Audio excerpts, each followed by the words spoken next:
매주 주말 난 전국의 사찰을 다닌다.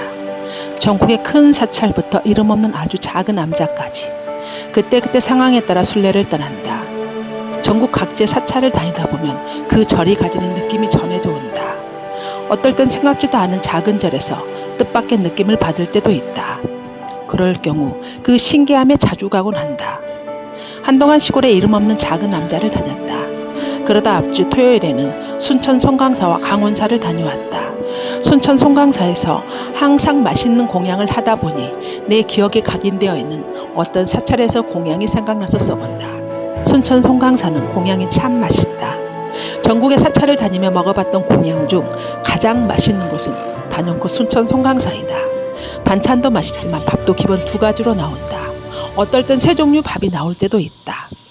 반찬도 참 잘 나온다. 어떨 땐 샐러드가 나올 때도 있다. 우리 집보다 훨 맛있고 다양하다.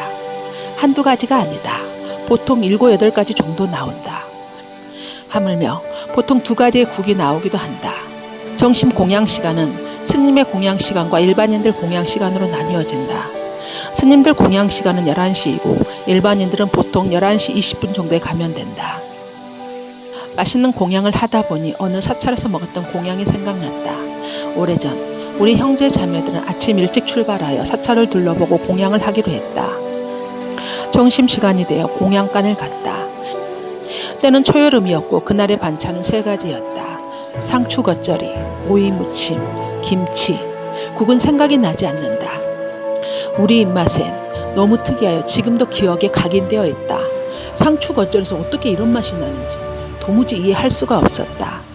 지금도 내 머릿속에 그 맛이 각인되어 있으나 말로, 글로 표현이 어렵다. 그만큼 맛이 이상했다.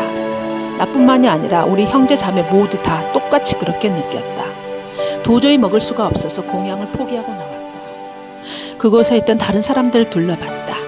그런데 다른 사람들 모두 잘 먹고 있었다.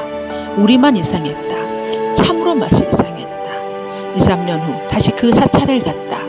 갈 일이 있기도 했지만 처음 우리가 느꼈던 그 사찰의 공양 맛이 궁금하기도 했다. 그런데 여전했다. 처음 느꼈을 때보단 조금 덜했지만 그 맛은 여전했다. 하물며 밥에서 이상한 냄새가 느껴지기도 했다. 그 이후 우린 웬만하면 절에서 공양을 일체 하지 않았다. 그런데 순천 송강사를 계기로 공양을 하게 되었다. 송강사에 갔다. 그날따라 배가 너무 고팠다. 그런데 앞전 다른 사찰에서 경험했던 공양의 경험 때문에 웬만하면 공양을 하지 않았는데 배가 너무 고파 어쩔 수 없이 공양을 하기로 했다. 다른 곳이 보통 반찬이 3가지라면 이곳 순천 송강사는 밥도 일반 밥과 흑미밥이 있었고 반찬도 뷔페식으로 본인이 선택해서 골라 담을 수 있었다.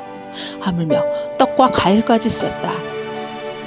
자리로 돌아와 밥 한 입을 먹는 순간 밥과 반찬이 참 맛있었다.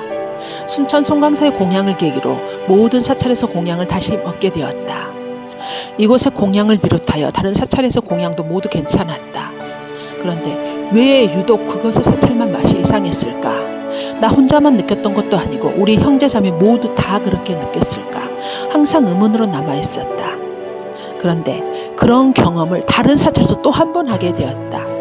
그러다 알게 되었다. 본인과 그곳이 맞지 않으면 맛이 이상하게 느껴진다는 것을. 지금껏 내 기억에 각인되어 있는 그곳에서 경험했던 공양.